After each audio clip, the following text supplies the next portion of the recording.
Greetings, everyone. You are watching the Vintage Sewing Machine Garage here on YouTube. Today, I'm going to make a video in a series I haven't had a video in a while, and that's in my table and cabinet series, sewing table and cabinet series, or is it sewing cabinet and table series? You guys tell me. I should know. Um, haven't made one in a while. I haven't looked at that series, but I still get a lot of people watching it. And I wanted to kind of talk to you about uh, the table that lovely machine you see over there right behind us.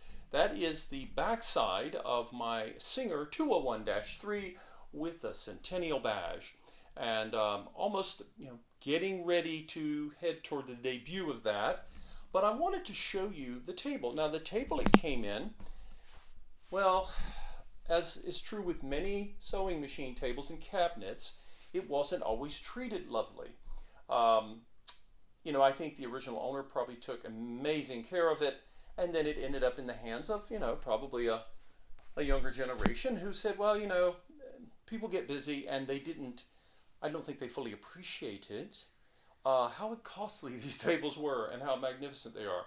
But we're going to try to bring it back. And if you look closely, you may notice that the finish over here on the left looks quite different than this finish. Well, before I started working on it, this side looked just like this side. And this was kind of perplexing. I have seen, oh my gosh, with vintage sewing tables, I have seen everything from magnificent museum quality, and I've seen tables that were, oh my gosh, they were missing veneer, or the veneer was bubbling, or they had gashes, um, watermarks, people put plants on them. I mean, it's all anything you can imagine has happened to them. But this is something, if I've seen this before, I haven't seen it in this manner. If I zoom in here, I want you to see uh, what I believe is a form of crazing. Crazing is a word that's often used to refer to what happens to a clear coat finish when it is exposed to something in the environment that changes it. First I thought, what a strange pattern for scratches, but it's not scratches. It really is not.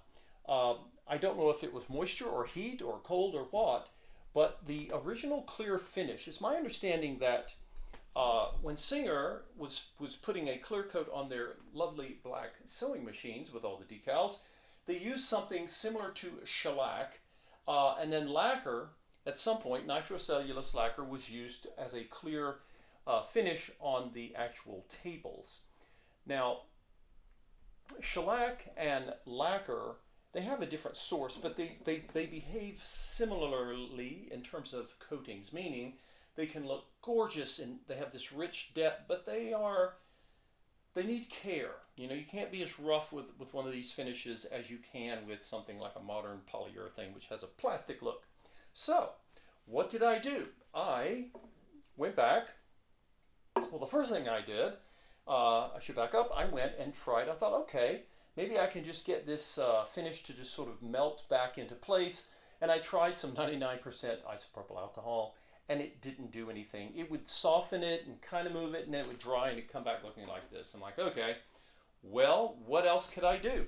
So I went to something I have used before, Restore a Finish. It's made by a company called Howard, or people sometimes call it Howard's. Restore a Finish. It's a brand of furniture care products. Now, this side, I promise you, looked just like this side before I put this on here. And I'm going to show you how it works because I've got more of the table to do. But I wanted to see what the results were going to be. Now over here, there was a gash. There's actually a couple of gashes. And that won't surprise any of you because um, those of you who know vintage sewing machines and tables have probably already figured out why there's a gash here. Because someone, when they were lifting the lid, they would have their machine up, and someone, boop, and and of course it would hit the side of the machine, the side where your needle bar and your pressure bar are, and it would gouge the table at some point. Um, but what did I do? I took a couple of I tried them, and I have a series of these little markers. Some of you may have these for furniture, other kinds of furniture. They're basically touch-up I don't know if they have actual stain in them or if they have, you know, inks that are designed to blend in with furniture. And they have different colors. So you have to be careful, because if the wood that you're touching up with these is very soft, the wood will actually look much darker than what you see on the sample here. But what I did was I think I took this one, and what I saw over here was basically, you know, little blonde cuts into the wood. I applied the marker and let that dry a little bit, and then I came back with the Restore finish. Now, I didn't remove the gouge, but at least it's a, you know, it's not just, you know, glaringly obvious. I think it looks better that way. Okay, so the other thing to note here is that traditionally I would take something like, this is a cotton remnant, you know, maybe with a, or something with a, like a denim texture, but 100% cotton, and I would apply the Restore finish, and it works great. There are times when, if you have something like what's going on with this finish, the Howard Company recommends that you can use a very fine, I think it's 4/0 steel wool. Not the coarse stuff, not the Brillo-like stuff, but just plain, very fine steel wool. And you can do that. Well, I'm out of steel wool, and I thought, well, what could I possibly use? I tried the cotton, and it worked okay. It wasn't bad. And then I remembered I had something else. That something is a microfiber towel, and that's the very thing I always suggest in my videos. I always tell all of you, please do not use microfiber towels when you're trying to clean or polish or buff your sewing machine, because if you do, those lovely finishes on your sewing machines will be damaged, and that's the last thing you want. But in this situation, I wanted to have something that would give me a, you know, start to break in and open some of the pores of this finish up just enough to get the Restore finish into the surface. So I have the rest of the top here, and I thought I'd just let you guys see that I don't, you know, when it comes to consumer products, I don't impress easy, because I've been disappointed by a lot of things, but this product has really made a dramatic difference in not every table. There are certain tables where if you get enough loss of the clear coat, it doesn't always help very much, but there are times when I swear I think things just look so much better with it.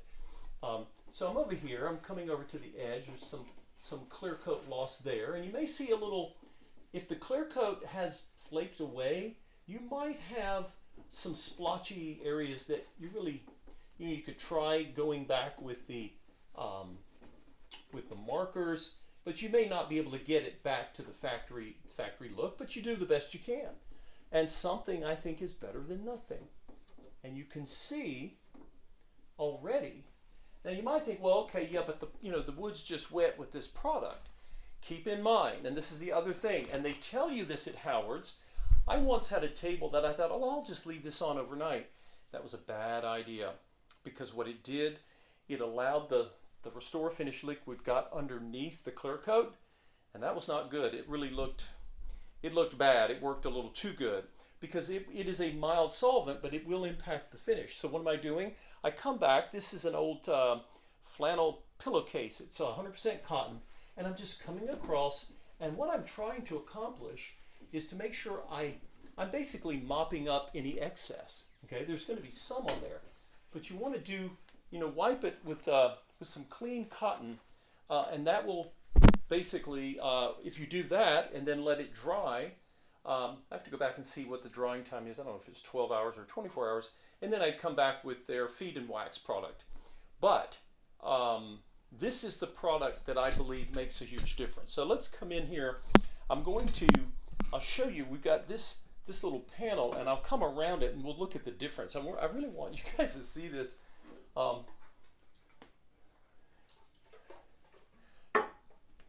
When I look at the way this product works, it reminds me of, they used to advertise on late night television. They would have, these infomercials for products that are supposed to be so amazing, and I used to laugh at them, thinking, "Oh God!" But this stuff, I've never seen Howard's on an infomercial, but this stuff is incredible, because what is it doing? It's with the microfiber towel. Again, I'm using it on this table. I don't always, but I never use microfiber on my machine finishes. No, no way I'm doing that. Okay, so I'm coming over here, and like I say, it is basically it is softening up that original finish, and hopefully kind of spreading it back around where it had basically it's called crazing. It turned into a bit of a crackle, and and I generally go with the grain. Now again, over here, there was some. Let's see if I zoom in, you'll see it a little bit better. On this end here, you'll see where there's been some loss of coating. That splotchiness may not come out. It may just stay that way. But I'm okay with that. All right, so let's zoom back. And I'm going to show you what I'm going to do now. I'm going to come back, and I've intentionally left part of this undone so you can see the contrast. I'm coming over with the cotton. It doesn't have to be flannel. This just happens to be flannel. But any cotton, anything, any absorbent fabric. Don't use polyester. That doesn't really soak up much. But whatever you have on hand doesn't have to be flannel. So, I mean, that didn't take me long, guys. I didn't have to let it sit. In fact, I'm kind of averse to letting any of this Restore Finish sit because it's stronger than it appears. Now, look down here, and I'll show you the difference. This section here looked just like this. And now, I mean, that's a pretty stark difference. Will this table look exactly like it did when it was new? Probably not, but I think I'm rather pleased with this. And not always easy to please when it comes to the promises of a product. I think all of us at one point in our lives have been a little disappointed, perhaps. Whoops. You'll definitely want to do this with some sort of rags or towels below because you don't want to spill it on anything. It will stain your clothes. And I should be dragging this. And you know, I'm just applying pressure with the grain. And when I first did this, I thought, okay, all I'm seeing is just this darkening is just because of the oil in this product has, you know, darkened the wood, and then when I wipe it off, it's going to go back to what it was before, but it doesn't. And I have to tell you, I don't know about you guys, but I'm quite impressed with this, the difference. Okay, again, we're trying to get back to something that looks attractive, so that when the new owner sees it, like, wow, okay, I could have this in my 2026 home and not feel too bad about people seeing it. People vary in terms of what they consider patina. Is it rustic or does it need polishing? That's a very subjective thing. So let's go over here and I'll get this last little overhanging lid. If you have any little areas that resist magically coming back, like most of this table has, you can try another application, but make sure you wipe it. Don't leave it to sit. Like I said, I made that mistake once and I won't do it again. So again, I don't know what it was about back here. Could be that, who knows, this table could have been put up against a wall. I'm going to use my little cotton remnant here. And any absorbent fabric will help you get up any excess. And you may be tempted to say, well, maybe I should leave it and sit. I used to do that, but I don't anymore.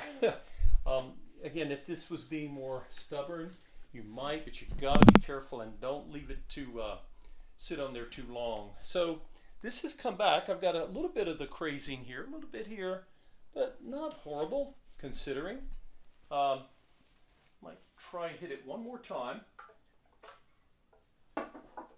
And I'm using the microfiber towel. You can always try using the cotton a softer towel first, it might work fine and take out what you need.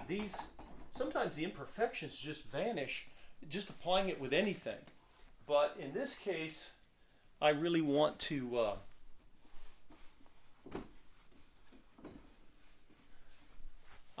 like I say, I think this looks so many times better.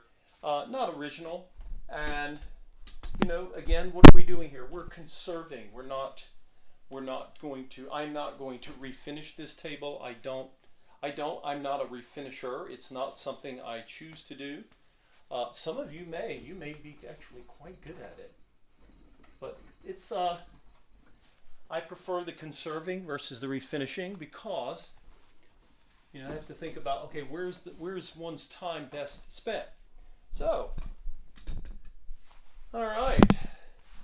What do you think, folks?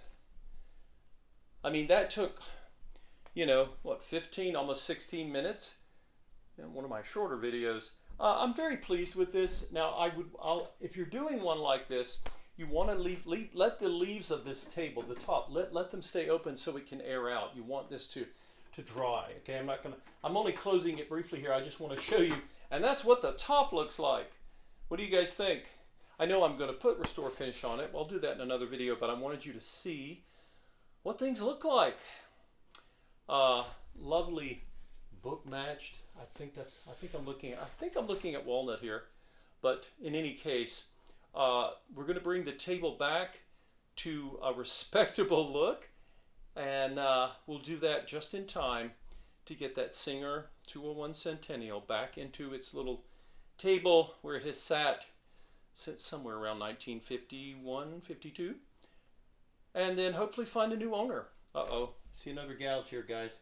Looks like I'm going to need the markers there. But anyway, if you have had any luck, if you remember seeing any of my other videos with these Restore Finish products, let me know.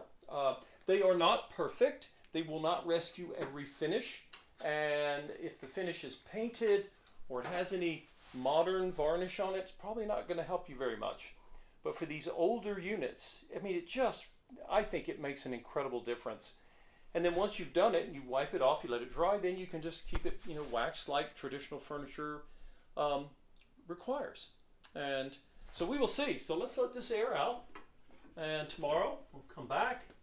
And I will show all of you what this product can do, or maybe it can't do, to bring back the top of this incredibly, once upon a time, expensive sewing machine table for a very expensive and special machine, the Singer 201-3. Thank you everyone for watching. Please consider donating to my channel.